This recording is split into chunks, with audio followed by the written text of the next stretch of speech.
ദക്ഷിണേന്ത്യയിലെ കേരളത്തിൽ സ്ഥിതി ചെയ്യുന്ന ഒരു ഹിന്ദു ജൈന ക്ഷേത്രവും കേരളത്തിലെ ഏറ്റവും പുരാതന ക്ഷേത്രങ്ങളിൽപ്പെട്ടതും 101 ദുർഗാലയങ്ങളിൽപ്പെട്ടതുമായ കല്ലിൽ ശ്രീ ഭഗവതി ക്ഷേത്രം സ്ഥിതി ചെയ്യുന്നത് പെരുമ്പാവൂരിൽ നിന്ന് ഏകദേശം 10 കിലോമീറ്റർ അകലെയാണ്.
ഇരുപത്തെട്ട് ഏക്കർ സ്ഥലത്താണ് ഈ ക്ഷേത്രം സ്ഥിതി ചെയ്യുന്നത്.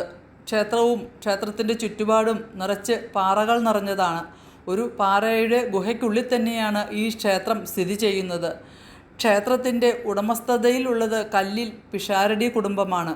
ഇപ്പോഴത്തെ കാരണവർ ക്ഷേത്രത്തിൻ്റെ സ്വത്തുകളെല്ലാം തന്നെ ചെങ്കോട്ടുകോണം ശ്രീ രാമദാസാശ്രമത്തിന് കൈമാറിയെങ്കിലും തദ്ദേശവാസികളും ആശ്രമ അധികൃതരും തമ്മിലുള്ള ചില തർക്കങ്ങൾ കാരണം ഇപ്പോൾ റിസീവർ ഭരണത്തിലാണ് ക്ഷേത്രമുള്ളത്. കാട്ടിലൂടെ 100 പടികൾ കടന്നാൽ എത്തിച്ചേരാവുന്ന ഒരു ക്ഷേത്രമാണ് കല്ലിൽ ശ്രീ ഭഗവതി ക്ഷേത്രം. ഇപ്പോൾ പുരാവസ്തു വകുപ്പിൻ്റെ കീഴിൽ സംരക്ഷിത സ്മാരകമായി സംരക്ഷിക്കപ്പെടുന്നു. ആദ്യം ഇത് ഒരു ജൈന ക്ഷേത്രമായിരുന്നെങ്കിലും പിന്നീട് അത് 9-ാം നൂറ്റാണ്ടിൽ ഭഗവതി ക്ഷേത്രമായി മാറി. ഇവിടെ പ്രചരിക്കുന്ന ഐതിഹ്യം ഒരു സ്ത്രീയുമായി ബന്ധപ്പെട്ടതാണ്. ആളുകൾ കാട്ടിൽ കൂടെ നടന്നു കഴിഞ്ഞപ്പോൾ സൗന്ദര്യമുള്ള ഒരു സ്ത്രീയെ കാണുകയും അവർ കല്ലുകൾ കൊണ്ട് അമ്മാനമാടുകയും ചെയ്യുന്നത് കണ്ടു. ആളുകളെ കണ്ട സമയത്ത് അവർ ഈ കല്ലുകളുമായി അപ്രത്യക്ഷയായി. അത് ദേവിയാണെന്ന് വിശ്വസിക്കുന്നു. ദേവി കളിച്ചുകൊണ്ടിരിക്കുമ്പോൾ മുകളിലേക്കെറിഞ്ഞ കല്ല് ക്ഷേത്രത്തിൻ്റെ മേൽക്കൂരയായി മാറിയെന്നും വിശ്വസിക്കപ്പെടുന്നു. ശ്രീകോവിലിൻ്റെ മേൽക്കൂരയിൽ നിൽക്കുന്ന വലിയ പാറ നിലത്ത് തൊടുന്നില്ല. ഇവിടെ 2 പ്രധാനപ്പെട്ട വഴിപാടുകളാണ് ഉള്ളത്. ഒന്ന് ചൂൽ നേർച്ചയും 2 കല്ല് നേർച്ചയും. ചൂൽ നേർച്ച എന്ന് പറയുന്നത് സ്ത്രീകൾക്ക് മുടി വളരുവാനും കല്ല് നേർച്ച വീട് പണികൾക്ക് തടസ്സമൊന്നും ഇല്ലാതിരിക്കുവാനുമാണ്. കല്ലിൽ ഗുഹാക്ഷേത്രം എന്നും ഈ ക്ഷേത്രം അറിയപ്പെടുന്നു. കല്ലിൽ നിർമ്മിച്ച ഒരു ഗുഹയിലാണ് ദേവിയെ പ്രതിഷ്ഠിച്ചിരിക്കുന്നത്. ഗുഹാക്ഷേത്രമായതിനാൽ സാധാരണ ക്ഷേത്രങ്ങളിലെ പോലെ ശ്രീകോവിലിന് പിന്നിൽ ചുറ്റി നടക്കുവാൻ കഴിയില്ല. അതിനാൽ ഭഗവതിയെ പ്രദക്ഷിണം ചെയ്യുമ്പോൾ കല്ലിനെ വണങ്ങിയാണ് പ്രദക്ഷിണം പൂർത്തിയാക്കുന്നത്.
ഈ ക്ഷേത്രത്തിൻ്റെ മറ്റൊരു പ്രത്യേകത എന്ന് പറയുന്നത് ത്രിമൂർത്തികളുടെ സാന്നിധ്യവും ആരാധനയുമാണ്.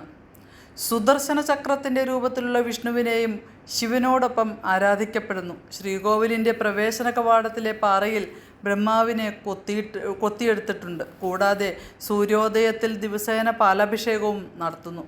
നാഗപ്രതിഷ്ഠ, ഗണപതി എന്നിവരാണ് മറ്റ് ഉപദേവതകൾ. പഴമക്കാർ പറയുന്നത് ദേവീ വിഗ്രഹം ഒരു സൈഡിലേക്ക് മാറിക്കൊണ്ടിരിക്കുന്നു എന്നാണ്. ആദ്യകാലങ്ങളിൽ ദേവീ വിഗ്രഹത്തിന് തൊട്ടു പുറകിലായിട്ട് തന്നെയായിരുന്നു മഹാദേവൻ്റെ വിഗ്രഹം.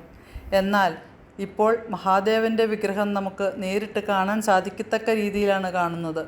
ദേവിയുടെ വിഗ്രഹം സൈഡിലേക്ക് മാറിക്കൊണ്ടിരിക്കുന്നു എന്നും പറയുന്നു. ഭൂമിയിൽ താങ്ങില്ലാതെ നിൽക്കുന്ന കൂറ്റൻ പാറയുടെ അടിയിലുള്ള ഒരു ഗുഹയിലാണ് ഭഗവതിയുടെ ക്ഷേത്രം അല്ലെങ്കിൽ പ്രതിഷ്ഠ.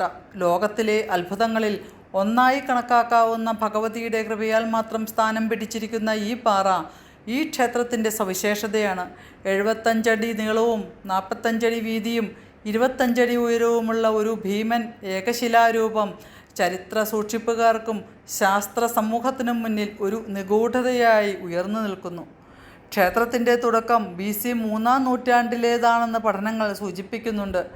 28 ഏക്കറോളം വിസ്തൃതിയിലുള്ള ഒരു കാടിൻ്റെ നടുവിൽ സ്ഥിതി ചെയ്യുന്ന ഈ പ്രകൃതിദത്ത ഘടന കേരളത്തിലെ പ്രധാന പുരാതന ജൈനക്ഷേത്രങ്ങളിൽ ഒന്നായി കണക്കാക്കപ്പെടുന്നു. ഒരു പ്രധാന വിനോദസഞ്ചാര കേന്ദ്രമായ കല്ലിൽ ഗുഹാക്ഷേത്രം പുരാവസ്തു ഗവേഷണ വകുപ്പിൻ്റെ സംരക്ഷണയിലുള്ള ഒരു സംരക്ഷിത സ്മാരകം കൂടിയാണ്. പ്രാകൃത പ്രകൃതി ഉയരവുമായി ബന്ധപ്പെട്ട നിഗൂഢത, ചരിത്ര വസ്തുതകൾ പ്രഖ്യാപിക്കുന്ന കല്ല് എന്നിവയാൽ പരിപൂർണമായ ആത്മീയ അന്തരീക്ഷം, ഇവയെല്ലാം ആയിരക്കണക്കിന് ആളുകളെ ഈ ദിവ്യസ്ഥലത്തേക്ക് ആകർഷിക്കുന്നു.